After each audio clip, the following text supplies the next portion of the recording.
And welcome to the Spokane Arena, and it is quiet now because we just got done with the state championship game. Not the Colfax boys, don't worry. The Colfax boys are up next as the nets would be cutted for the Reardon Indians. The Reardon Indians will go on. They win the state championship, their third state championship in a row, a 15-point win over league rival Northwest Christian Crusaders. So first, we got to congratulate Reardon. They had a good season, another good season. Colfax boys are going to be hitting the floor wearing their away blue uniforms. They look loose and a lot of smiles on the face. Usually they have business faces on, but they know this is the last game of the season, so they're playing loose. And after a couple of the first-round games, they saw that St. George's is a little more beatable now after they lost their senior leader, Mark Kenny, after an overtime game, a 4-point win for St. George's, and then just a 3-point win for the Dragons. Colfax is kind of that team that if I was on the opposite end, it'd be that team that you don't want to play right now because of that Wahkiakum game. They were down 9-0 at the start of the game. Colfax had everything against them. The calls weren't actually going against them, but just the bounce of the balls and the shots were not going down for Colfax. But the second half, a complete turnaround, and they won 35-11 in the second half, winning eventually by 16 against the Mules of Wahkiakum, a very strong team. They had good rebounders and good shooters, but Colfax back to the state championship again for the second year in a row, trying to defend their state championship. And we talked about it a couple of games ago, how this season is looking exactly like last season. Colfax is peaking at the right time, and they're in the state championship against the league opponent and the number one ranked team in the state. Yeah, there's a lot of similarities. In fact, let's just go back in time a few more years, back into the first time Colfax basketball at a championship. 1946 and 47, their first beat championship. I wasn't quite around for that one, but no, I know I didn't see that one myself, but a lot of people think I am that old. But anyway, nevertheless, back-to-back championships. The second time Colfax won a state championship was in the A level, 78 and 79, back-to-back championships. They won it last year. This is a good sign here as they are in the state championship again. And St. George's, how they done?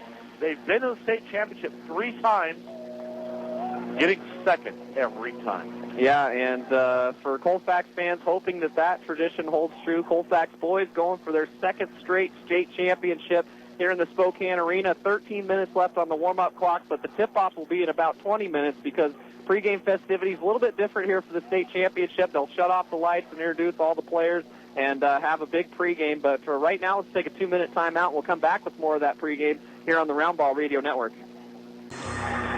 Welcome back to the Spokane Arena. The lights are off, and the lights are swirling around now in the spotlight as we're going to introduce both teams. Colfax Bulldogs, defending state champions from a year ago, taking on the number one team in the state who only lost to a team who is in the state championship at the 2A level, and that was the Pullman Greyhounds, as Mark Weber is the first Bulldog introduced for Colfax. But a very special moment, and if that doesn't make the hair raise up on the back of your back, I don't know what will. Because small-town basketball in a big stage is it's as good as it gets right now. And Colfax out there in that spotlight, it is a very special, kind of gets a weird feeling in your chest because of the anticipation.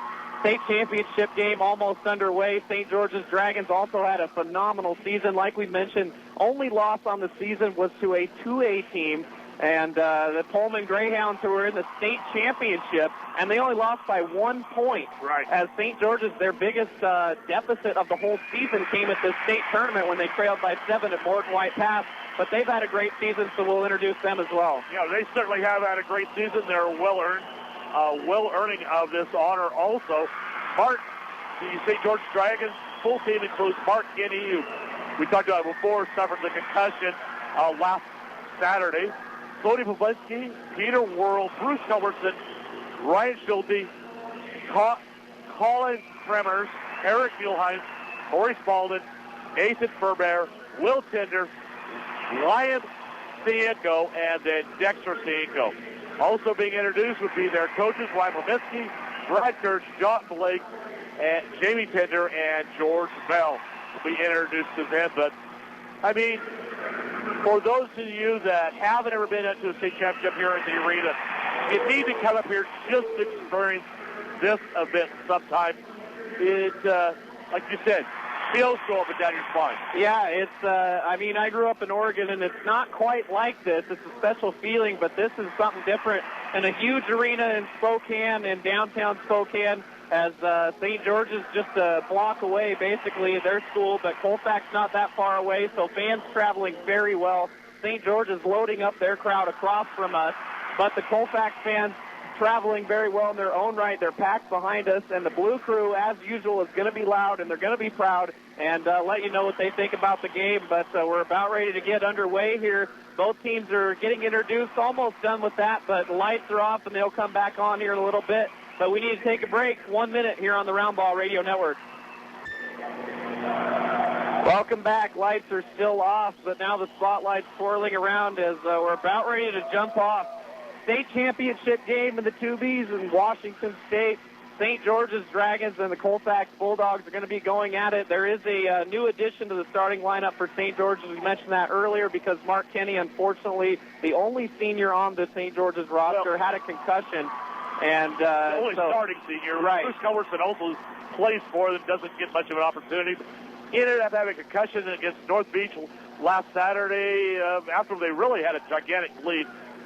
But talk about the class of these two teams. Every senior made a special effort to go shaking the hands of Mark Kenny because here's a senior that's worked all 4 years here for St. George's, and he can't play. He's this suit up, got to wear sunglasses because he's still having vision issues, and also the coaches made sure they did not miss talking to Mark Kenny and saying how they felt. Nevertheless, now the game happens. We'll be a little different now. Bulldogs in their away blue uniforms. G-Feller and Cienko jumping in the middle circle. Two best players, but it's won by G-Feller. And so Colfax will start off, 8 minutes on the clock, and now Bulldogs on offense. Blue Crew getting loud already. Bryce Kramlich passes out to Ellis. That pressure man-to-man defense by the Dragons causes a turnover. Muehlheim's up ahead to Spalding. Spalding initially tipped it out. Now the Dragons, just like that, getting a turnover. Paplinski fires a three, right side, no good. Cienko, the big man, gets the rebound, partially blocked, I think, by Simonson, and then a foul called underneath.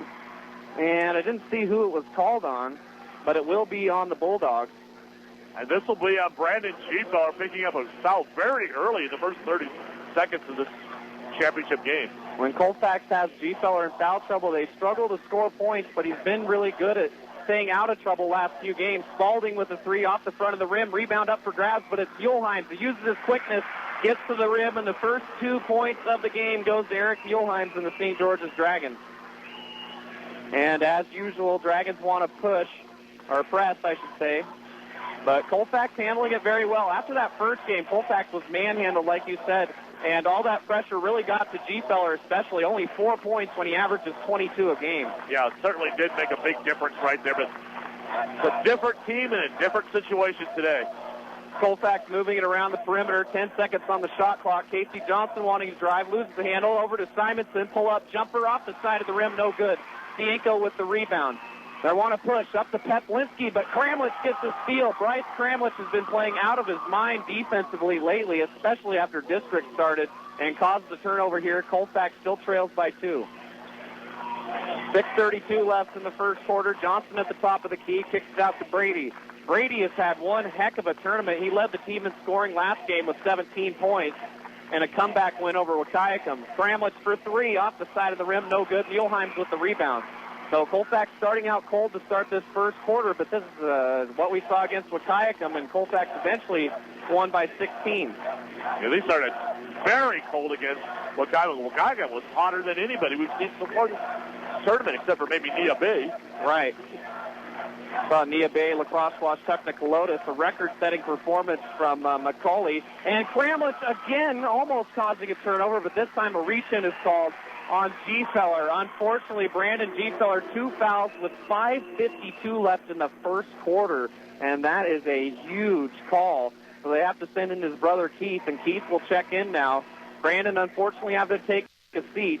And that is what St. George's does to Colfax. They frustrate Brandon and take him out of his game because it's no doubt who the best player for Colfax is. Well, best player for a lot of teams, best player, possibly best player in the state, has been in the past. And the situation is they just just harassed G-Feller. And Muehlheim's, again, a little bit too quick for the Bulldogs, and Coach Jenkin wants a timeout. It is a 30-second timeout. And so Reese Jenkin and the Colfax Bulldogs down by 4, 30-second break here on the Roundball Radio Network. Don't let these winter months hold you back. Pathé Machinery is your local authorized John Deere dealer, and with their trusted line of equipment, no amount of snow will get in your way. Also, with a great line of steel products, they've got you covered.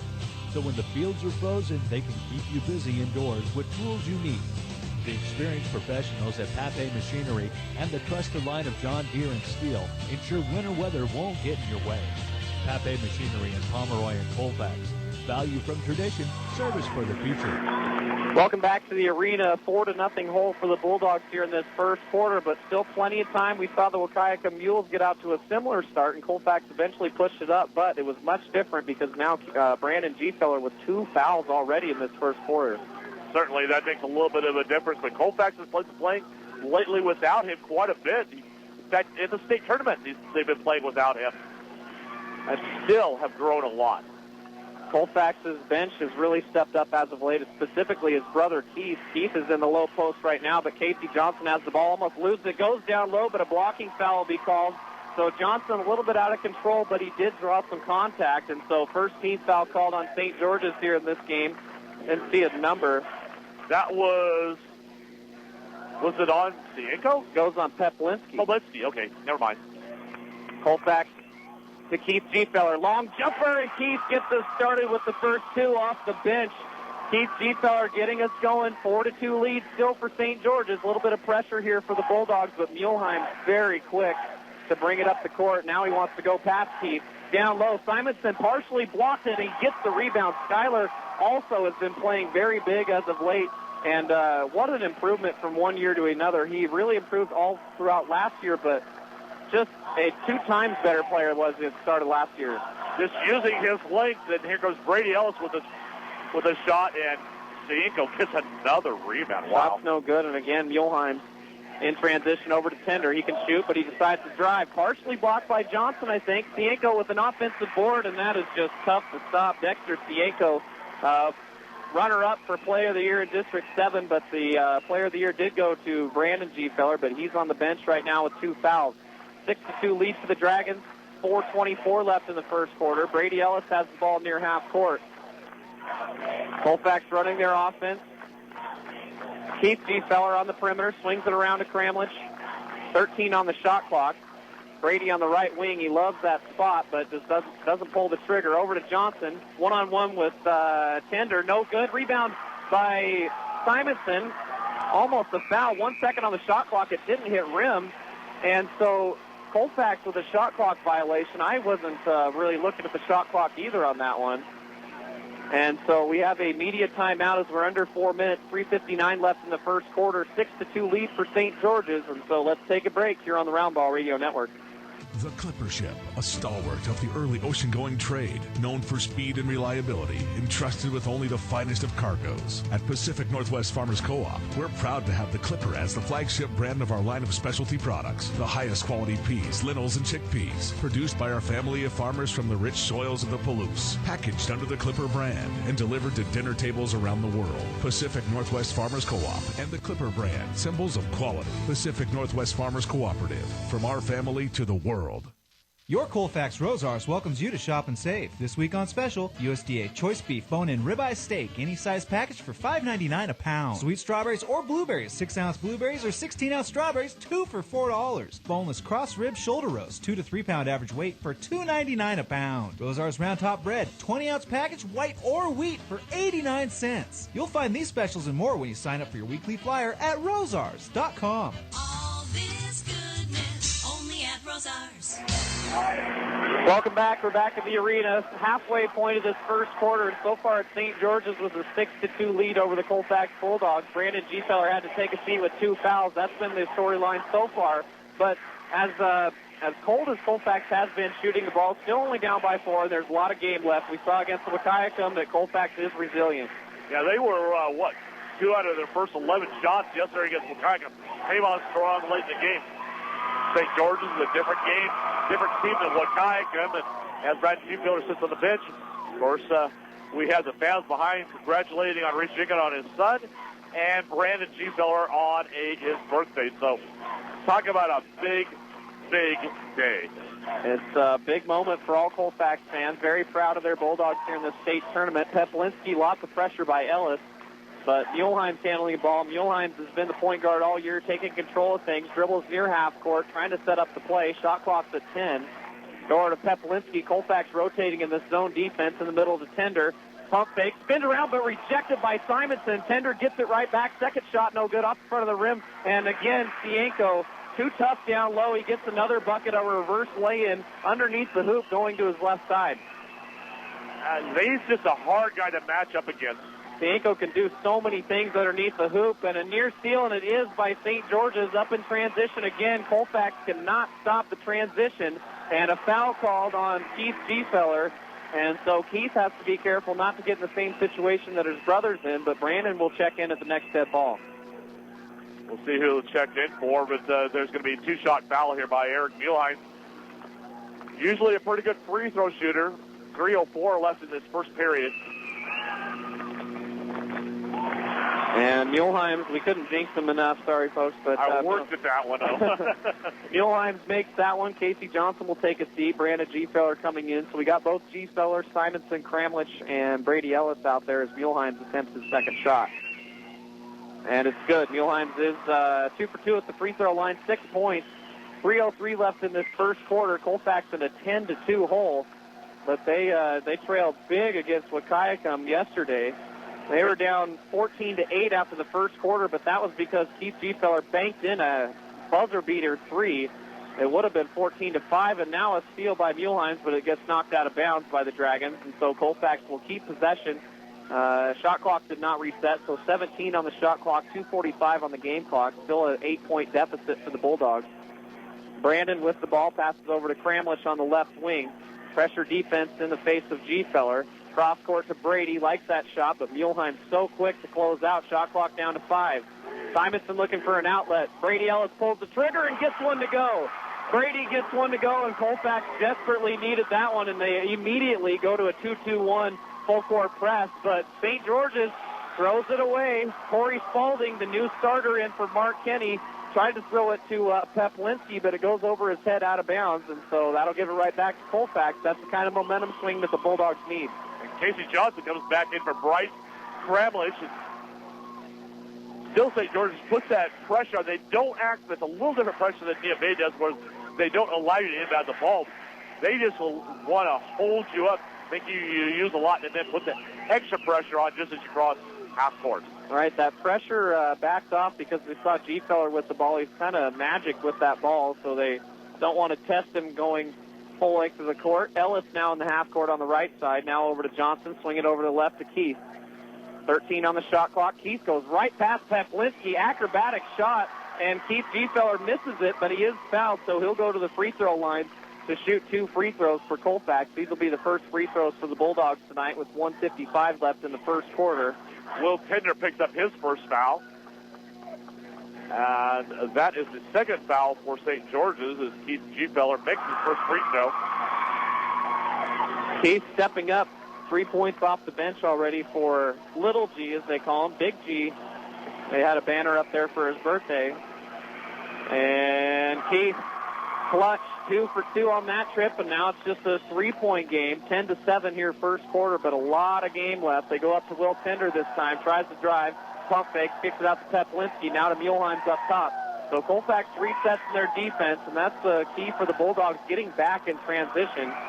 Doing good so far. Over to Spalding. He pulls the trigger. Right side. 3-pointer off the mark, but Cienko pulls down the offensive board. Now out to Muehlheim. He wants a 3, and he gets it to go. Eric Muehlheim with a 3 from outside, as he is 9 of the 13 points by Eric Muehlheim. And getting a lot of second chance opportunities because of the terrific rebounding again for Dexter Cienko. 6-point lead for the Dragons. They go down low, and a foul called on Will Tender. So now Will Tender in the same position that Brandon Gfeller's in. He picks up his second personal foul. The St. George's Dragons tie Colfax in the team foul column with 3. Looks like Bruce Culbertson is going to be coming in for Tender. Tender are kind of an underrated, but definitely a strong defensive player. Inbound to Brandon, pull-up jumper from close range, no good, and Stienko just so strong underneath, just rips the ball away from Casey. And Dragons back in transition again. Muehlheim's crossing over. Ellis gets in the lane, spins out, passes over to Spalding. Spalding wants to drive, but nothing there. Under a minute to play in the first quarter. And Muehlheim's pull-up jumper from the free throw line, no good, and almost out of bounds, and Muehlheim's was. Eric Muehlheim couldn't quite tightrope the baseline, and so he had a toe on it. That'll go out of bounds to Colfax. So Colfax trying to make a push here, make it a little bit of a closer deficit going into that second quarter. Definitely a low-scoring game. Defense is the key issue right now. Both these two teams playing solid D. Colfax needs to get a little offensive momentum here. Bulldogs with it now, bringing it up across half court. Ellis and G-Feller playing catch back and forth. Brandon G-Feller, that is, and Muehlheim so quick, he's defending Brandon. They go on the high post. Lots of contact. Brandon pushes off, goes over to Ellis, right wing. Ellis, high post to Johnson now. Johnson makes a move, passes off to Skyler. Skyler Simonson, nothing there. Almost a travel, and now it's a steal. Muehlheim's, I don't know how he keeps possession, but a carry is called. It has to be called. And so that'll go the other way. Ryan Peplinski, the coach for St. George's, wanted a foul as Ellis and Johnson were riding him along the sideline, but Colfax will take the call. There's a lot of pushing by both players. I don't know. There could have been a foul, but who would he called on? Because it's kind of equally balanced between the two of them. And Colfax gets the ball back. Yeah, Muehlheim's, the offensive player, was kind of pushing off a little bit. Yep. Shot clock is off here at the end of the first quarter. 20 seconds left. Bulldogs have the ball. They trail 13-7. Brandon G-Feller on the half-court logo of the Spokane Arena. 10 seconds left first quarter. Brandon still with it, with his dribble, crossing over Spalding. Free throw line, pull-up jumper, tough defense by Spalding. Offensive board by Casey. Actually, might have been called for over the back. We'll see who they're going to call this on. Oh, no. It goes on Peplinski. So Cody Peplinski picks up a tough foul. That's his second. That's his second. So Tinder and Pawlinski. So that makes Furbear is going to be coming in for Pawlinski. And so 3.6 seconds left. Bulldogs inbound. Ellis up top to Brandon, and why not? Steps back for three off the front of the rim. No good. Rebound up for grabs, but that will end the first quarter.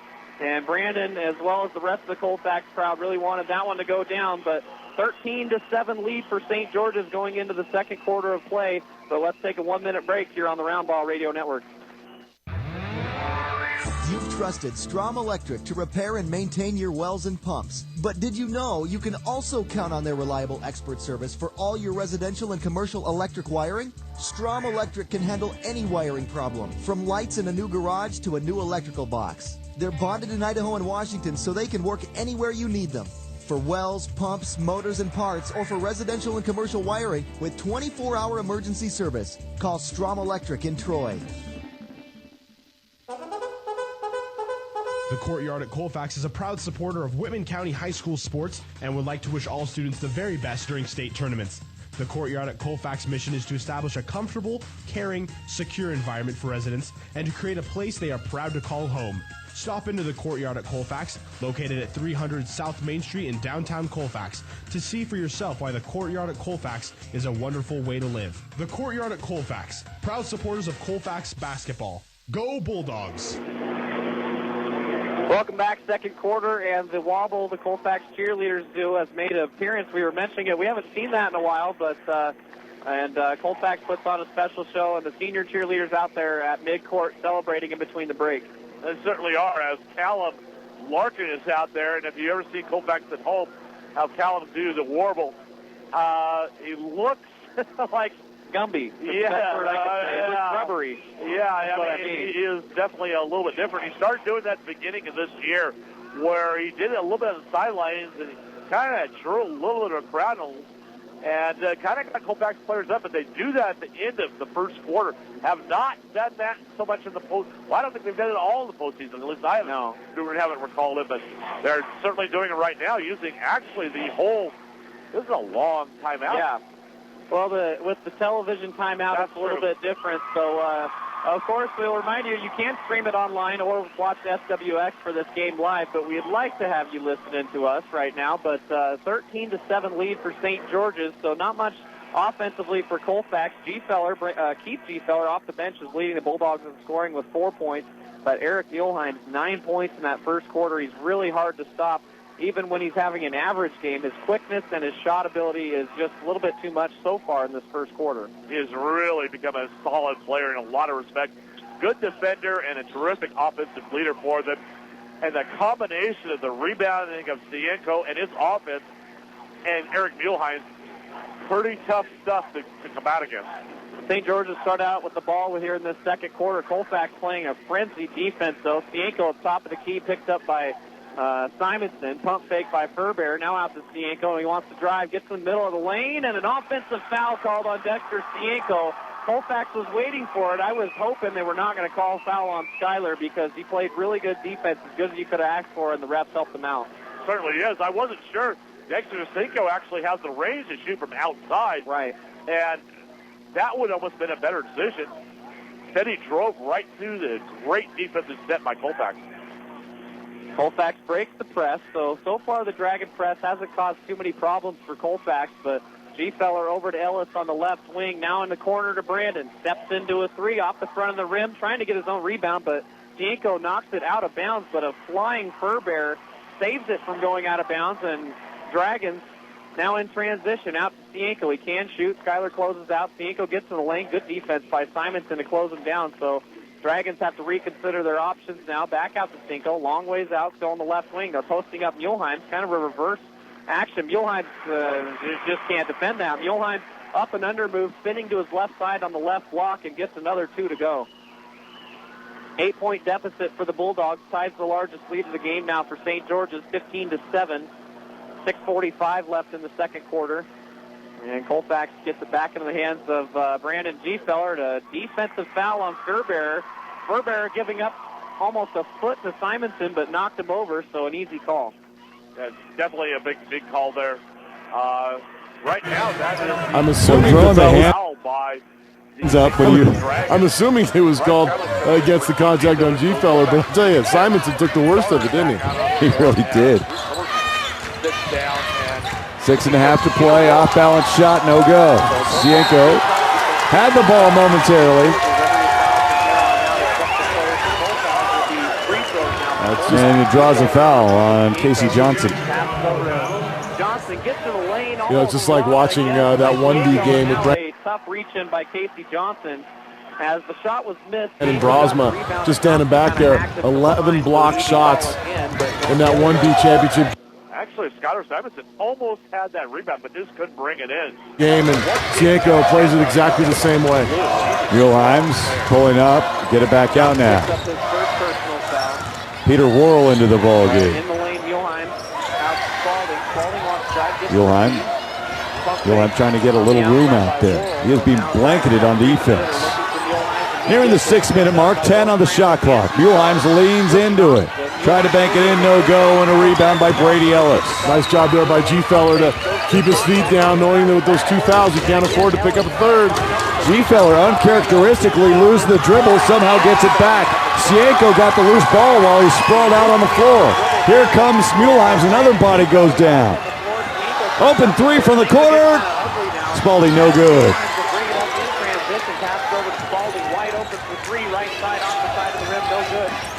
Muehlheim's back now, though, slow it down. These kids are working so hard right now on the defensive end, both teams.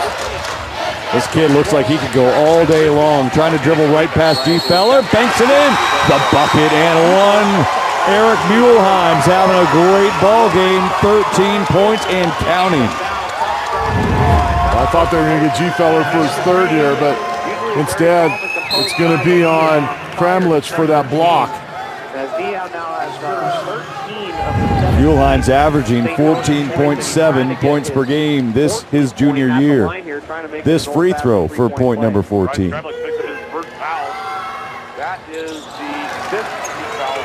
And G-Feller pulls down the rebound. Where is Colfax going to find some offense? Because of all the concentrated effort on G-Feller, someone from this Bulldogs team is going to need to step up and put the ball in the basket.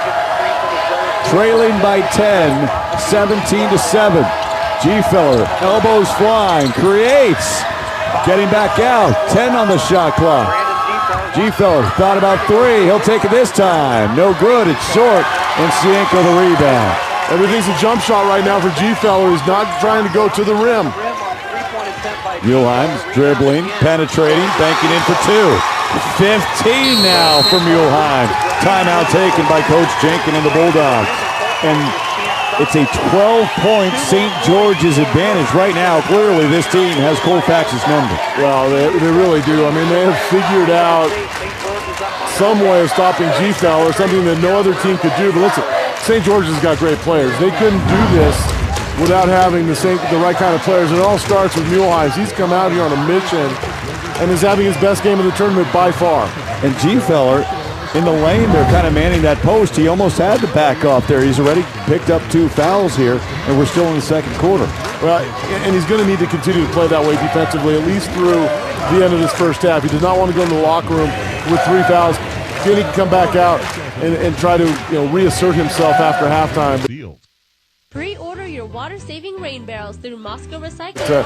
It's all about just surviving in this first half of Colfax. So don't worry about where he... Recycling by March 22nd to pre-order your rain barrel. The 55-gallon rain barrel keeps bugs that clearly they're having success offensively just going to the basket, whether it's made from recycled content. Call Moscow Recycling at 882-0590. Up against him or anybody else. You don't want...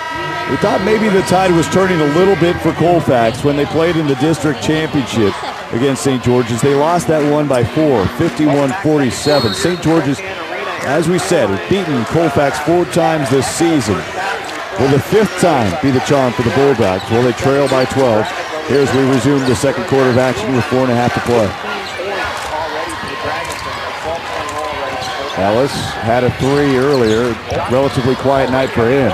Baseline jumper won't go. Loose ball. Scramble for it, and Colfax gets it back. A team that relies on threes, but they... Time's a steal. G-Feller's going to have to back off. And called for the goaltend, I believe. Well, you could see G-Feller on that break was going to try to stay away from Muehlheim as much as he could to not pick up that foul. I'm not sure about the goaltend unless that ball hit the glass first. We'll take another look at it here. Yeah, it hit the glass first. It did. Good call by the official. 21-7. St. George is leading by 2 touchdowns right now. Baseline jumper, Ellis. Won't go. Offensive rebound, Simonson, loose ball. Muehlheim's again, just a nose for that ball. Leading the charge now in transition, attacking. And Simonson couldn't hang on to it. Muehlheim's another board. Muehlheim's in transition on the fast break. Goes right to the rim again. Step back jumper, this time off the mark. Rebound fought for by Cienko, and I think a foul will be called on the ground on Colfax as Cienko fought for that board, but I think it might be on Bryce Kramlich or Brady. I saw both of them over there. Bryce. So that'll be second. So Kramlich picks up 1. Colfax now with 16 fouls. And media timeout again. Another media timeout. So we will take a break. 21-7 lead St. George's, second quarter of the state championship game. 3:42 left before halftime. Let's take a break here on the Roundball Radio Network. No matter where your doctor is located, you can receive your radiology services right here in Colfax. Whitman Hospital offers the most advanced CT scanner on the Palouse, as well as MRI, digital mammography and X-ray, and ultrasound services. Expecting mothers can also receive their OB ultrasound exams. Our imaging team uses state-of-the-art equipment and can send your report directly to your doctor. We can also compare previous exams, regardless of where they were taken. Look to the best-kept secret. Whitman Hospital in Colfax, 397-3435. They're all over Layton, Whitman counties. Their mission is to provide advanced solutions in crop protection, nutrition, and seed technologies to farmers all over the Palouse. The Wilbur Ellis Company has spent over 85 years partnering with farmers with expert advice and products. Sponsoring these high school broadcasts helps them give back to an area that has given so much to them. They wish all the Layton, Whitman County high school boys and girls teams the best of luck in these games. The Wilbur Ellis Company, a tradition across the Palouse and beyond. Welcome back. 21-7 lead now for St. George's over the Colfax Bulldogs, and Muehlheim's just taking over, already above his tournament average. He was averaging about 15, 16 coming into this game, but 17 points already in this first half. Yeah, definitely playing a strong player. 17 of the 21, only 4 points for the rest of the team. And it's not a mystery. We know he's good. He will be inbounding, almost a 5 call, but he gets it into Furbear. Yeah, Furbear now out on top. Down low to Cienko. Try to make a move, but Colfax collapses, but a foul will be called as they triple team Dexter Cienko, but a lot of strength underneath by the low post player for St. George's, and that'll send Cienko to the line to shoot 2. Keith G-Feller picks up his second now. So Colfax having a little problem with fouls as they got several players, 3 players that have 2 fouls apiece. I think he'll miss the first free throw, but Casey Johnson's going to come in for Bryce Scramlich. So that is kind of limping off a little bit. 17 fouls now for Colfax, 6 for St. George's. Cienko's second free throw is good. 5 points now for Dexter Cienko. And again, a press on. Furbear and Spalding are at the top of this 2-2 full court press, but Colfax has Ellis and G-Feller, the 2 seniors, passing back and forth, and they break the timeline. G-Feller out to Ellis, thought about pulling the trigger, gets a screen from Schuyler, now out to Keith. Keith wants to drive, goes right past Cienko, pump fakes, but still blocked by Dexter Cienko, as Keith is giving up about 5 or 6 inches to Cienko, and even when he comes down, he's still bigger than Keith jumping in the air. He didn't time that even that good. Still out-muscled the shot. So 22-7 lead now for St. George's. They're really flexing their muscles right now. Shot clock did not reset. 13 on the shot clock. 3:11 in the game. On the game clock, I should say. Ellis for 3 off the front of the rim. No good. Colfax trying to fight for the rebound, but another board by Muehlheim. Muehlheim has done it all now for the Dragons, and he will be the point guard, bringing it up, swings it over in the corner to Spalding. Trying to post up Cienko, but nothing quite there. Colfax rotating well. Now a steal by Keith G-Feller in transition. That's what Colfax needs. They need some defensive pressure and lead to offensive points. Brandon, past the NBA range, thought about a 3, now steps back into it. And that one is good. Flashes one home. Believe it or not, first points of the game for Brandon G-Feller. Now it's 22-10, still leading St. George's over Colfax. Yeah, late in the second quarter. Hard to believe. 2:23 left in the quarter before halftime. Muehlheim's looking over to Peplinski, Coach Peplinski, for the play. As Muehlheim's at the top of the key, closes out on Ellis after he picks up his dribble. Ellis moving around, playing frenetic defense. Shot clock down to 10. Over in the corner to Worrell. Up top to Muehlheim. Thought about a very long 3. Gets in the lane. 3 seconds to go. Over to Worrell. Left baseline. Steps back. Jumper. And that is just the type of first half that the St. George's Dragons have had. Peter Worrell comes off the bench and nails the jumper, and now it's back to a 14-point St. George's lead. As the shot clock was going off to the left. So Bulldogs struggling to get points. St. George's defense has been a little bit too much so far. And Bulldogs looking for Brandon. He gets it left side, steps into a 3. Shot was off. Rebound up for grabs off of the Dragons, out of bounds. Simonson was fighting for position with Nathan Furbear, 5'8" junior for the Dragons. Well, and then some guy named Dexter Cienko was kind of battling around in there too, but Colfax will inbound. Fresh shot clock. Ellis will be the inbounder. Up top to Johnson.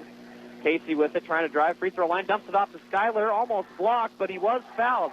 So Schuyler Simonson fouled on the shot on the right block. He kind of took the pressure from Cienko, used his off arm to get a little bit of separation, and missed the shot, but he'll go to the line to shoot 2.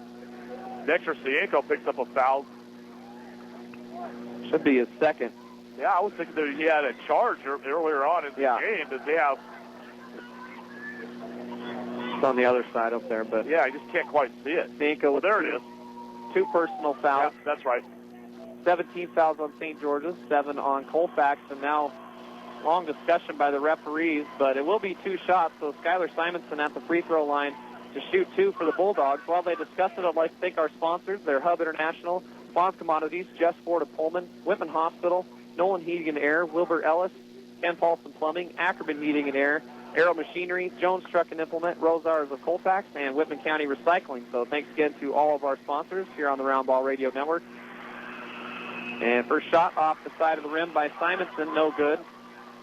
Schuyler's yet to score, but he had a good game last game against Wahkiakum, as Cienko will take a seat with 1:29 left before halftime. So Colfax needs to attack the basket with the 6'6" center taking a break. But Simonson at the line for another shot, and that one is good. Simonson's had a good stroke at the free throw line as of late. He was perfect, 6 for 6 yesterday at the free throw line. And now Dragons going back the other way. Full court press on by Colfax, but Dragons beat it, and they get it back into their leader, Muehlheim, the point guard, 6'1 junior, or his number 23 for the Dragons. Minute 10 to go before halftime. Muehlheim's wasting some of the clock here. Colfax trails by 13. Shot clock at 10. Muehlheim wants to drive. Ellis using his quickness to keep in front and get the tip ball poked out of bounds with 7 seconds left on the shot clock. Game clock reads exactly 1 minute. Bulldogs trail 24-11, trying to get some defensive pressure and force a bad shot here. Muehlheim gets the ball, though. Top of the key, gets in the lane, takes some contact. Unfortunate call called on Colfax. There was just not much you can do. Muehlheim's so creative off the dribble, and he kind of leans into you to get that pressure called, but it has to be called. 18th foul on Colfax. That should be on Keith Gfeller. That is his third. That's not good for Colfax, as John Malore is going to be coming in for him here at the after the first shot. And Muehlheim, which he still good at the line. 3 out of 4 at the free throw line now for Muehlheim. 57 seconds left in the first half. 25-11 deficit now for Colfax, and Muehlheim still with another free throw. And that one rattles out, no good. Malore, and Simon tries for rebound, but it's pulled down by Colfax nonetheless. Up ahead to Casey Johnson, and an offensive foul. Johnson leaned in the lane, and just nothing going the way of the Bulldogs as Casey picks up a player control foul. That is his second personal, 9th team foul, but it was a player control, so no free throws. 25-11, St. George's leading Colfax. Muehlheim's bringing it up against the full court pressure, getting into the lane, uses his shoulder. Tip ball goes out of bounds, last touch by Gfeller. 41.8 on the game clock, 27 on the shot clock. So Colfax in dire need of a turnover and quick points to get something going before halftime. Muehlheim will inbound, going up top to Worrell, wide open, left baseline where he made his previous shot. That one's off the side of the backboard, though, out of bounds. A little bit too far in that corner for Worrell, and so Colfax catches the break. 38.5 left on the game clock, so a fresh shot clock only separated by about 3 seconds before halftime. Brandon Gfeller bringing it up in the middle to Johnson, back to Brandon. Near half court, over to Ellis. Ellis is on that right wing, guarded by Muehlheim. Colfax swings it around, running players off of some screens. They get it up top to Gfeller. Steps into a three off the front of the rim just barely. And the rebound, I thought, was brought down by Simonson, but I think Johnson knocked it out of his hands. It goes out of bounds, last touch by Colfax nonetheless. So St. George's with possession. 15 seconds left at halftime. Clock hasn't started. There it goes.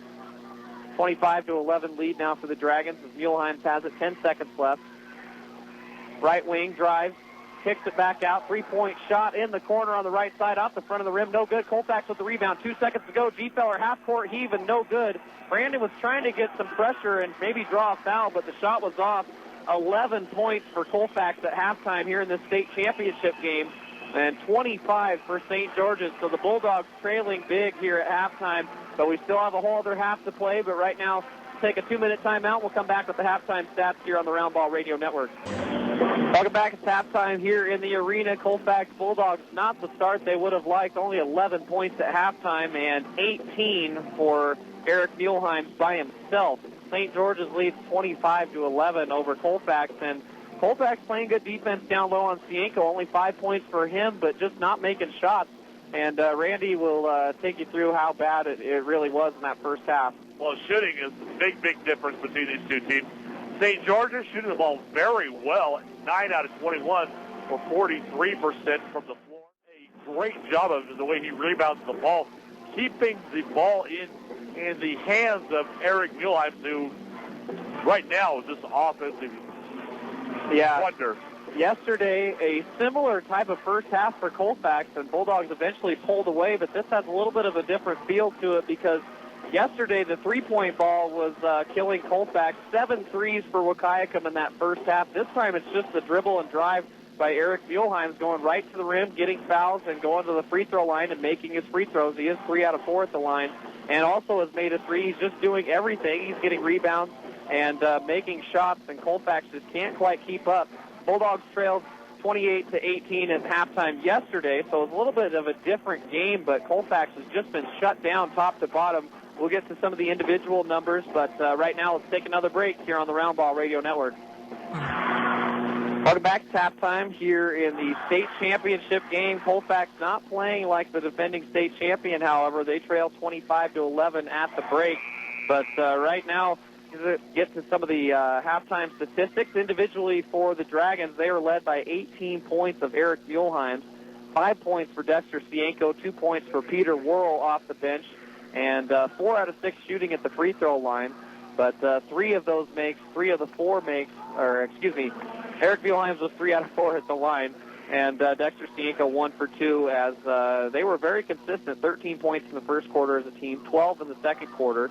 And Colfax 7 in that first, only 4 in the second. And so Bulldogs are led by the 4 points of Keith Gfeller off the bench. Brandon Gfeller and Brady Ellis both with 3 points. Skylar Simonson with 1. And believe it or not, that is all the scoring that has been done by Colfax. They're shooting well at the line, 3 out of 4, but just not making any shots. 15% just won't get it done. But we've seen Colfax be resilient after halftime, and that was only just a day ago. So Colfax hopefully going to take a little bit of what that halftime speech was from Coach Jenkins yesterday and apply that to today. So Colfax struggling to get some points, but we still have another half to play, so it could go either way right now. But foul situation, Keith Gfeller with 3 fouls, Casey Johnson, Bryce Kramlich, and Brandon Gfeller all with 2 personals, so that's pretty big. Will Tender, Dexter Cienko, and Cody Peplinski all have 2 personal fouls for the Dragons, but that's really all the foul situation has right now. And I'd like to thank some of our sponsors. They are the Courtyard at Colfax, Clearview Eye Clinic, Colfax Body Repair, Les Schwab Tires, McGregor, Pacific Northwest Farmers Co-op, Strom Electric, Avista, Moscow Building Supply, Atlas Sand and Rock, M&M Harrison, Palouse River Rock, Inland Power and Light, and Lube Plus. So thanks again to all of our sponsors who bring us all the Bulldog broadcasts all season long, all 29 of these Bulldog boys games all season. You can believe it. It seems like just yesterday they were opening against St. John in St. John, but right now in the state championship game, got a lot to go. 25-11 deficit for the Bulldogs, but we still have another half to play. Take a 2-minute break, and we'll come back with the third quarter starters here on the Roundball Radio Network. Welcome back. It's halftime, but third quarter about ready to start, so let's get to the second half starters. First for the home team on the scoreboard, St. George's Dragons. Their lineups are brought to you by Jim and Joan Berdal from Blue Plus and Colfax. They're proud to sponsor all the starting lineups for all the Bulldog broadcasts. For full-service auto repair and maintenance, call 509-397-9069. Starting lineup for St. George's Dragons includes Cody Peplinski, Eric Muehlheim, Corey Spalding, Will Tender, Dexter Cienko, head coach Ryan Peplinski. And Colfax Bulldog starters are also brought to you by Lube Plus. Stop into Lube Plus for services on any make, model, or size. Lube Plus located at 216 South Main Street in Colfax. Starting lineup for Colfax Bulldogs, Brandon Gfeller, Bryce Kramlich, Brady Ellis, Casey Johnson, and Skylar Simonson. And head coach Reese Jenkins, assisted by Jeremy Bogle, Randy Daniels, and of course, Bearlocker. And, kind of a silly question to ask. It's pretty obvious what Colfax needs to do. They just need to shoot better. Need to shoot better. Get some offense confidence. And trying to do that now. Same starters out there for the Bulldogs and Dragons. Casey Johnson will inbound at half court. Third quarter about ready to start here. St. George's leads 25-11 as Johnson inbounds to Gfeller. Gfeller, after picking up those 2 quick fouls at the start of the first quarter, has kept himself out of trouble. And now Brandon has it. Nice pass. No look down low to Casey Johnson. Fades away on the jumper. Shot partially blocked by Cienko. And a loose ball picked up by the Dragons. So Colfax, again, the struggles continue even from close range. And now extended pressure on this 2-3 zone. Kramlich and Ellis are at the top of this 2-3. They want to get the ball out of the hands of Muehlheim, but he is a very good ball handler. Has it right now. Dribbles right around Ellis, who's a quick player. Muehlheim's over to Spalding. Now to Will Tender. Tender down low to Simonson. Simonson standing straight up. Tender gets his offensive rebound, sticks it back up and in, and again, that is just the way the game has been going for the Dragons. Tender gets about 6 bounces on the rim, and it goes down. That's one thing Colfax has not had the advantage of is getting some good bounces here. 27-11 lead now for St. George's. Colfax has nowhere to go but up, so they're trying to do that here. Brady Ellis, top of the key, down low to Gfeller. Gets some separation, steps back, and nails a jumper. So Brandon Gfeller trying to get in rhythm. 5 points now. As it's back to a 14-point lead, but Colfax can't trade buckets here in the second half. As St. George's with a comfortable lead, and Muehlheim's playing the way he has been, but they collapse on him. And Muehlheim's wanting to push off. Nothing called. They go over to Tender in the corner. He misses the three. And so rebound fought down by Ellis, and there has to be a foul call. And eventually there's one called on Peplinski. And so Peplinski picks up his third personal, and so he will have to take a seat likely, and he will. So coming into the game is Nathan Furbear. The Dragons pick up their first team foul. A little emotion going on here. A little bit. It is a state championship game, and I tell you. Luckily we're not on TV. At least we aren't. Well, I think if they ever saw what we look like, they would never put us on. Oh, yeah, no, I have a face for radio, and that's why I'm in this. Yeah, I'm not even sure I've got that good a one. But Colfax with the ball, trying to cut into the lead. Simonson's the top of the key, 17 on the shot clock. Ellis pulls the trigger from outside and gets one to go over Coley Spalding. So the Bulldogs trying to heat up here. The lead is down to 11, 27-16. Almost a foul, and there is one on Ellis, and he knew it as soon as he went down. Actually, might be hurt. I think he might have twisted his left ankle a little tiny bit. So Brady near half court, limping a little bit. Muehlheim's trying to help him out a little bit. So good sportsmanship from both of these two teams. Walking it off right now, favoring it just a little bit. That's just the first foul on Brady Ellis. That's the senior coming out at him. Ellis wanting to play this last game of his basketball career. Also a good baseball player, so he's still got another sport to go. But in this state championship, they swing it over to Muehlheim for three off the back of the rim. And Ellis, on that bad foot, chases down the rebound, and he limps over in the half court. So Colfax can get it back to within single digits here. Believe it or not, 27-16 lead, kicking it out. Ellis for three. Gets it to go. Brady Ellis flashing down another one, and the lead is down to 8. The momentum back in the hands of the Bulldogs, and a timeout called by Coach Peplinski. And it is a 30-second timeout. Blue Crew heating up as well as the Bulldogs. 5:16 left in the third quarter, 27-19 lead now for St. George's. We'll take a 30-second break here on the Roundball Radio Network. M&M Harrison Electric in Colfax is a proud supporter of Whitman County schools and sports. If you're looking for help with new construction, remodels, generators, energy efficiency, or service, make sure you call M&M Harrison Electric. They can also help you prepare for the farming season with new lighting in your shop. Call M&M Harrison Electric in Colfax at 1-800-397-2333. Good luck to all the basketball players this year, and go Bulldogs. M&M Harrison Electric, we're wired different. Welcome back, third quarter. Colfax cutting into the Dragon lead. It's down to 8. 27-19 is the score. 5:16 left in the third quarter. Brady Ellis kind of twisted his ankle, but coming back and nailing a three on the very next possession. So Ellis still fighting here, and that is a big boost for the Bulldogs, seeing Ellis hurt and still playing really well. Certainly, you can just see the desire in this team. Well, actually, both these two teams. And now you see a lot of frenzied defense by Colfax, trying to get that ball back. Blue Crew behind us getting loud. 10 seconds on the shot clock. Cienko near out to Tender. Almost traveled, but goes in the lane. 5 seconds to go. Spalding out to Muehlheim. Muehlheim's free throw line, steps through and banks it off the glass, and why not at the buzzer. 20 points now for Eric Muehlheim. And so it's back to a 10-point lead, but Colfax keeping their composure. 29-19. Gfeller passes up to Ellis. He crosses half court. Dragons don't want to trap. And so they swing it over. Colfax with it. Kramlich top of the key. Trying to look down low, but Simonson pops out. Now up top to Ellis. 13 on the shot clock. Over to Casey Johnson. Johnson wants to drive. Nothing there. Swings it over to Gfeller. Steps into a three. Top of the key off the back of the rim. No good. Spalding with the rebound. up to Muehlheims. Muehlheims looking up in transition, goes up top, but it's tipped by the Colfax defense out of bounds.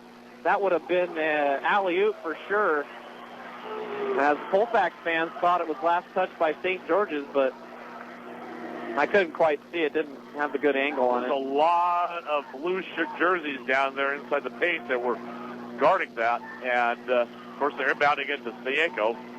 And so Colfax on defense now, flying around the ball in the perimeter in this 2-3 zone defense. Muehlheims with the ball. 3:50 to go here in this third quarter. Sienko to Tender. Baseline jumper on the left side is good from about 18 feet. Will Tender gets going, his second field goal of the game. 4 points now. And so Colfax bringing it up. 3:40 to go in the third quarter. 12-point St. George's lead. 31-19. G-Feller with the ball. Pump fakes. Furbear falls for it, but in his face, so G-Feller gets it right back after passing it to Simonson. Brandon with it, steps back at a foul call, the hand check on Corey Spalding. I think that'll be only his first personal. And it will be. And you are listening to KCLX 1450, Colfax Pullman Moscow. And another media timeout as we're under 4 minutes here in this third quarter. 31-19 lead for St. George's here in the state championship game. A lot of basketball to go, but we'll take a break here on the Round Ball Radio Network. Robin's Egg Blue and Canary Yellow. Van Gogh himself couldn't have picked a prettier pair of colors for your kitchen. He didn't have what you have. A palette that knows no limitations. Nearly 3,000 color samples ready to inspire, and computerized color matching guaranteed to get it right. So whether your inspiration is found in nature or here in our store, the color you choose will be perfect. Valspar, and only Valspar, guarantees it. Love your color, or Valspar will replace it free. Ready to paint your next masterpiece? Choose Valspar paints from Moscow and Pullman Building Supply, the Paint Masters. It's freezing, and you think, I'm turning the heat up a few degrees. Then you think, how much is that going to cost me? The internal struggle begins. Cost versus comfort. But now you can end the fight. Mitsubishi Electric Cooling and Heating Systems offer efficient individual room control with allergen filtration, no ductwork, and dramatic energy savings. Mitsubishi Electric Cooling and Heating. Live better. Call Nolan Heating and Air today. 888-445-9421. That's 888-445-9421. Welcome back, third quarter out of the media timeout. 3:24 left in this third quarter. Colfax trying to make a push, but they cut the lead down to 12. It was 14 at halftime, but Colfax getting going by Brady Ellis. He has 9 points, 2 threes in this quarter, even on a bum leg, and now he's walking a little bit better. Ellis with the ball now over to Brandon. Brandon is swarmed by Muehlheims. Over to Keith G-Feller. Back to Casey. Johnson for three, and that one is good. Casey gets it to go. That's his first bucket of the game, and it's down to 9 again. 31-22 lead for St. George's. Colfax trying to trap Muehlheims as he crosses half court. Brandon and Brady working hard, as well as Keith G-Feller on the perimeter. Muehlheims gets it back over to Spalding on the right side, thinking about a three. Now up top to Tender, drives right past the Colfax defense, and a tough shot, and just a gritty play by Will Tender. Get a lot more offense for Will Tender in the second half as he sacked so much in that first half. So he got that one to go on the layup through contact. 33-22 is our score. Johnson, an NBA range three off the side of the rim. No good. Sienko fought for the rebound, but Simonson knocks it out of his hands, and then Keith G-Feller gets the loose ball. Tried to pass it down low to Brandon, but it was kicked out of bounds by the Dragons, and so Colfax will inbound on their own baseline, trailing 33-22 with 2:30 left in this third quarter. Johnson will inbound over to Brady, pump fakes, but he's swarmed by Muehlheim. On a bum leg, has to swing it over to Simonson. So that fresh shot clock helping out Colfax. They can be a little bit patient here. Brandon, and long jumper, doesn't get the roll, and if it were St. George's shooting that, they would have got it down, but Colfax just can't find their shot from outside. Go over the corner to Furbear for three off the side of the rim, and almost got the bounce. Colfax trying to get the rebound, but it's Will Tender getting the bucket and the foul. Will Tender, all 8 of his points here in this third quarter, and he can try to make it an old-fashioned three-point play at the line and push the lead back to 14 where it was at halftime. This in from the 2A tournament. Pullman Greyhounds, state champions, 44-39 over Anacortes. So congratulations to the Pullman Greyhounds. Congratulations to Pullman. Whitman County representing very well. as the free throw is made by Tender. 9 points now for Tender, all in this quarter. 2 minutes left in this third quarter. Colfax with the ball, trailing 36-22. Brandon Gfeller with the ball over to Ellis. Ellis trying to pick and roll with Simonson.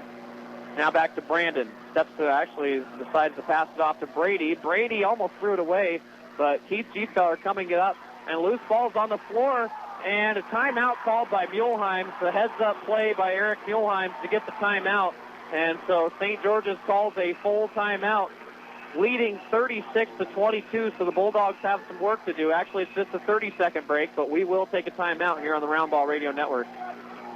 Palouse River Rock is proud to sponsor all area athletes. With quality superior products and service, Palouse River Rock provides landscaping, side preparation, driveways, drain fields, and parking lots. Palouse River Rock will also help you design any project, large or small. Their guarantee is to deliver you a finished project that will not only be practical and functional, but will increase the overall appearance of your property. Call Palouse River Rock today at 509-397-3556. Welcome back out of the timeout. St. George's with a big momentum play. Muehlheims with a steal, and that is why he is the leader now, the de facto leader, the junior point guard, after Mark Kenny, the senior, is down with an injury. But Muehlheims playing out of his mind right now. 20 points already for Eric Muehlheims. 1:35 left third quarter. Colfax down by 14. And Muehlheims trying to drive on Brandon. Kicks it back out to Cienko on the right wing. Now up top to Tender, who's had 9 points so far in this third. Tender going through pressure over to Furbear, and he hands it off to Muehlheims. One-on-one again with Brandon. Muehlheims trying to drive, gets in the lane, and I think it might have been stepped. No, they're going to call a foul. I'm not sure who they're going to call it on. And I think they're going to call this on Brandon Gfeller. That's his third. Brandon's pretty lucky, though. He picked up 2 fouls at the beginning of the game with only 2 minutes into it. His third, and Muehlheims will inbound for St. George's. Keith Gfeller sprint off the court. And so Colfax does have 5 out there. The 5 for him right now: Brandon Gfeller, Brady Ellis, Casey Johnson, Skylar Simonson, and Bryce Kramlich. As Muehlheims will inbound the ball up top to Furbear. Thought about a 3 over to Cienko. Cienko wants to drive left side and goes right to the rim. No foul called. There was some contact, but Cienko lays it right up and in over the top of Johnson. 38-22 lead now for St. George's. Minute left in this third quarter. Gfeller trying his hardest to get right to the rim, but it's blocked by Dexter Cienko.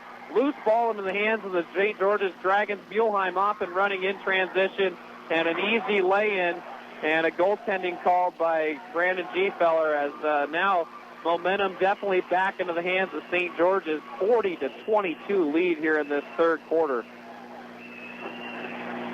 So that's the biggest lead of the game. 18 points. Man. Colfax going back the other way with possession. 37 seconds left in this third quarter. Ellis at the top of the key, swinging it over to Kramlich. Kramlich pick and roll with Simonson, back in the hands of Gfeller. So Brandon with it, 26 to go, 14 on the shot clock. Casey Johnson up top to Brady. 8 seconds on the shot clock, and it's just thrown out of bounds, and Colfax has not been their day so far. 18.7 left in the third quarter, 40-22 lead now for St. George's.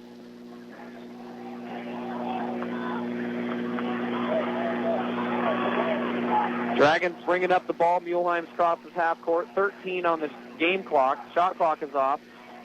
9 seconds to go. Muehlheims will get going, getting a screen from Cienko. Goes right around Simonson over to Tender. Tender trying to go in the corner, but a steal by Keith Gfeller.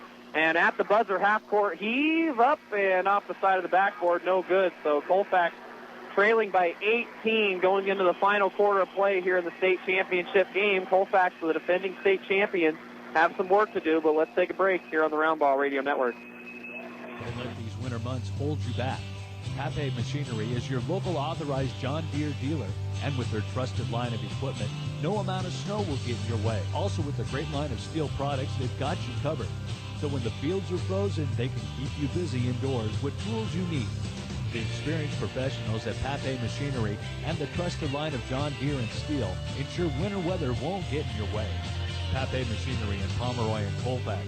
Value from tradition, service for the future.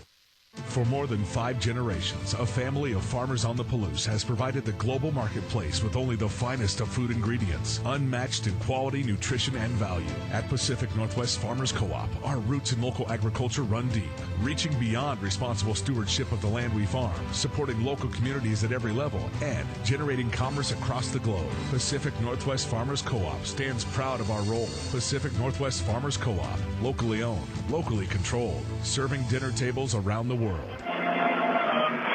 Welcome back to the Spokane Arena. About ready to start off the fourth quarter, but Colfax in their largest hole of the game, 40-22. And Randy, you just kind of demonstrated a moment ago, just held your hands up in the air with not much to say. St. George's is just beating the Bulldogs right now. Yeah, there's not many answers right now. And like you said a little bit ago also, it is not Colfax today, and certainly in St. George's as they look. I mean, this is obviously their best game of this tournament. But we still have 8 minutes to go, 18-point lead now for St. George's, so Colfax is not going to quit. We have Keith G. Feller, Brandon G. Feller, Brady Ellis, Skylar Simonson, and Bryce Kramlich out there on the floor now for the Bulldogs as the St. George's Dragons will inbound, but we got to wait for the media timeout. Both teams kind of being patient on the inbounds pass, ready to go to start out this fourth quarter, but we'll have to wait just a little bit. But both teams just making a little bit of surge. Colfax tried to make a surge at the beginning of that quarter. They went on a little bit of run with Ellis making both of those threes, but then Will Tender answered with 9 points in that third quarter, and it's just a little bit too much for the Dragons in transition. So Colfax needs to shoot some outside shots, but they haven't been falling all game. So, again, I'll ask you, what can you do if you're Colfax? Well, I mean, trying to get some offensive momentum. We've already said that a couple different times. Said that yesterday also. Colfax not being able to drive the ball, not being able to shoot them outside is pretty difficult when you're already down. If it was a close game, then there's a couple of different things you can do. But when you're down by 18, and especially in the fourth quarter against St. George's, which is such a patient team. I was just going to say, the patience and the passing of St. George's seems like a 40-point deficit right now, but St. George's on offense. Colfax is going to do their best to claw back into this game. Peplinski on the right corner. That is one thing we haven't even acknowledged, but Simonson down low on Cienko. He has been defending him beautifully. Muleheim's to the line and a late foul call on Colfax. And so that is a tough foul. As soon as Muleheim misses, they just call a foul on Colfax, and that'll send him to the line to shoot two. And I think that's Keith G-Feller. That is his fourth foul. He just has 4 points. Generally a terrific defender, but just a difficult position right now for the Bulldogs. 14 fouls on Colfax, 2 for St. George's. 7:35 left fourth quarter. And first free throw is made by Eric Muleheim as he has 22 points. Casey Johnson comes back in for Keith G-Feller with his 4 fouls. 23 points, after that free throw is made by Muleheim. 19-point lead for St. George's. And Muleheim gets a friendly roll on the second one, 24 points for Eric Muleheim. And Colfax as a team has 22.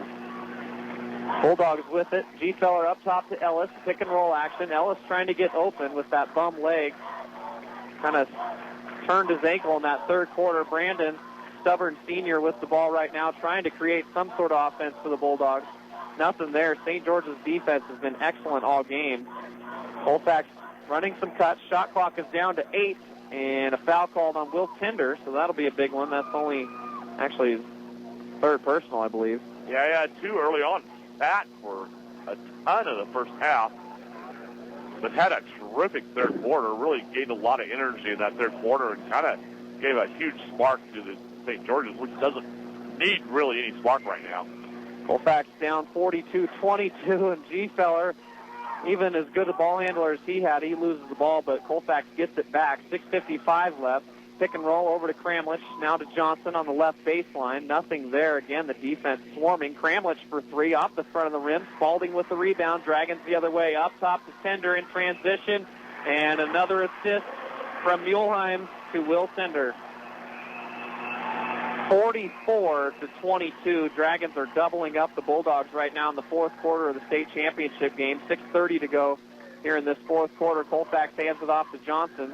Johnson over to Ellis. Ellis trying to get something, pulls the three, and that one's off the side of the rim, and rebound to Tender. Colfax has been blank so far here in this fourth quarter, 6:15 to go, and a 44-22 lead now for St. George's.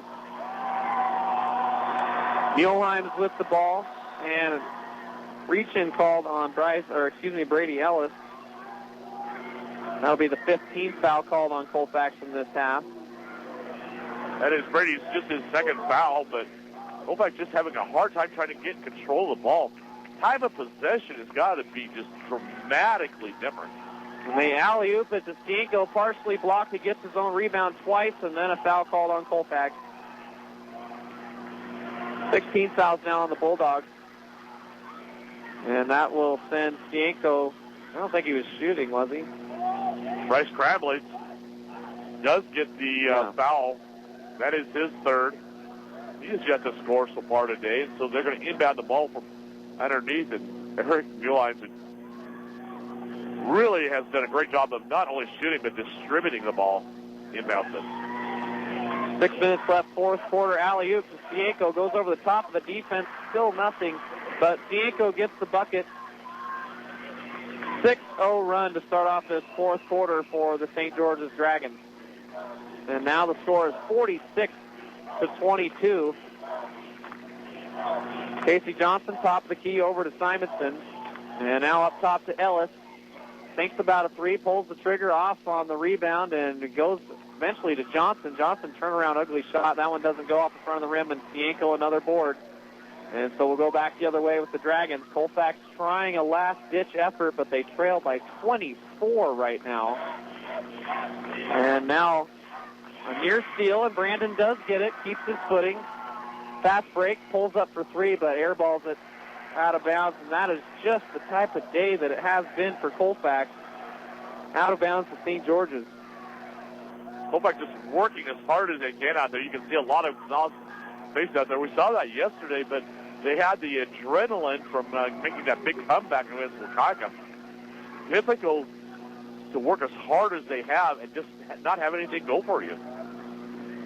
Muehlheim's doing anything he wants right now, going right through the defense, and he was fouled after missing the shot. And so he'll go to line to shoot two more free throws. Already 24 points for Eric Muehlheim.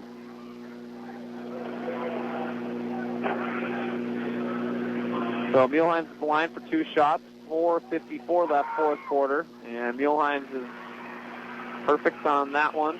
Casey Johnson picks up his fourth foul in that exchange, and this is not getting any better for the Bulldogs. They did not, last time they played St. George's, they didn't score any points in the fourth quarter till the very, very end. Garrett Burke, or actually Hunter White, I think, was only three-pointer. Three-pointer in the last minute. 4:45 left fourth quarter. The crowd for Colfax trying to amp up this team. Simonson, free throw line, trying to drive, but he's blocked by Stienko. Loose ball rattled around and eventually grabbed by Stienko. Passes over to Muehlheim. And just nothing. And it's not a lack of effort. And it's not a lack of trying. It's just not a lot of heart, not a lack of character, not a lack of talent. But the ball is not bouncing right at all. 4:12 to go here in this fourth quarter. Dragons with it, up 48-22. And Muehlheim's near half court timeout called with 5 seconds on the shot clock, 4:05 on the game clock. And a full timeout is called by St. George's. So we'll take a break here on the Roundball Radio Network. Welcome back. Fourth quarter, 4:05 left in the game, but really the clock has almost already run out on Colfax, trailing 48-22 here in this fourth quarter. Muehlheim's by himself and almost makes that shot, but he has 26 points. Colfax as a team only 22. Definitely having his game. He is really on fire today. By far the biggest score so far of the tournament for him was in this championship game. Colfax trying something, but really surprised at that. But a block shot by Stienko, but a foul called as Keith Gfeller tried to drive on the left side, but he was fouled, and so Now we go under 4 minutes, so a media timeout will be in effect. 3:43 left in this fourth quarter, 48-22 lead for St. George's, but we need to try to look at some sort of positive right now, as it's very hard, but Colfax down 48-22 right now. It's hard to look like that, but Colfax, I mean, how much you can say, it just was not their day. St. George's played a great game. They are playing a great game. It's a great team. Only one loss of the year to Pullman, 55. As now Pullman has won the two-way, so they played some good ones. Almost lost in that game against Morton White Pass, but came out of that with a victory, and then had a tough game against Lidrisville Sprague yesterday. But whatever momentum they got out of those games, they've really carried forward. But, you know, I mean, today is a Colfax day, but if you look back at the year, they've had a tremendous year. I mean, they lost in the state championship. They lost the last year's state championship team. They lost 4 starters. Yeah. And a lot of help out there with basically a brand new team. We remember that game we saw down at Yakima with Brandon Schufeller wasn't there. It looked like it was a totally different team. Now you look at the way they are playing right now, and they have grown so much. Yeah, they grew up a lot from that game, as it was kind of looking pretty dire at the beginning of the season, but Colfax peaking at the right time. And in this state tournament, they played exceptionally well, just kind of ran into a team that was just determined to win state all year. They had that on their mind. Even at the beginning of the season, they had that expectation, and usually most teams do, but they really believed that they could come back as Keith Gfeller makes a free throw.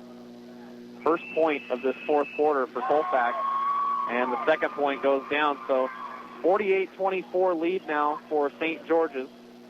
Colfax last-ditch effort now at the full-court press here. Peplinski inbounds to Cienko.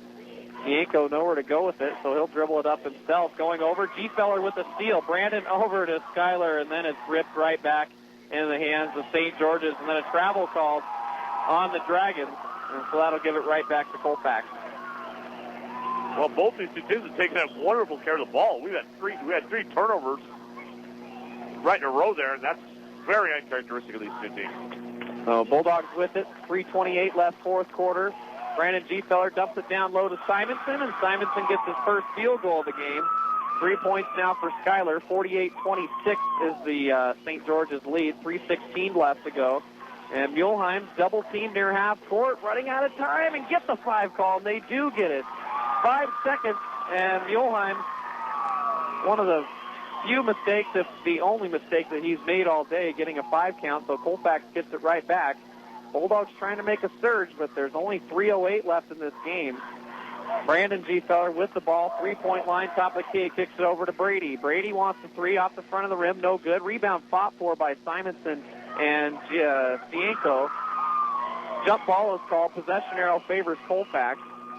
So Bulldogs not done, trailing 48-26, exactly 3 minutes left in this fourth quarter. Brady Ellis will be the inbounder now for Colfax. You can see Colfax right now has all 5 of their seniors out on the court, trying to give them a little bit of opportunity. Brandon Gfeller misses another shot from outside and a rebound for St. George's. I think we've said that too often today.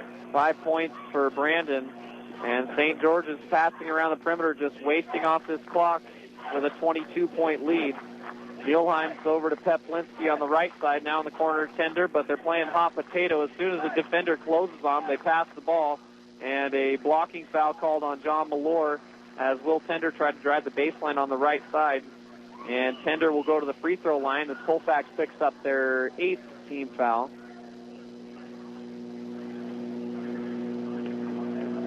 First on John Malore. Tender, front end of the 1-and-1 is good. Will Tender with 12 points, all in this second half. And second free throw attempt by Tender is good. 50-26. St. George's leading Colfax. 2.5 minutes left in the fourth quarter. Gfeller with it. Talked about it. Getting a screen from Simonson. Steps back, wants a 3, and that's off the front of the rim. Brandon just has not had it going from outside. but St. George's defense keying on him, and why not? He is the player of the year in District 7. St. George's back the other way, 2:08 left in the game. And another timeout by St. George's. Look what they're going to do. They're going to send Mark Kinney into the game as Colfax clears the benches.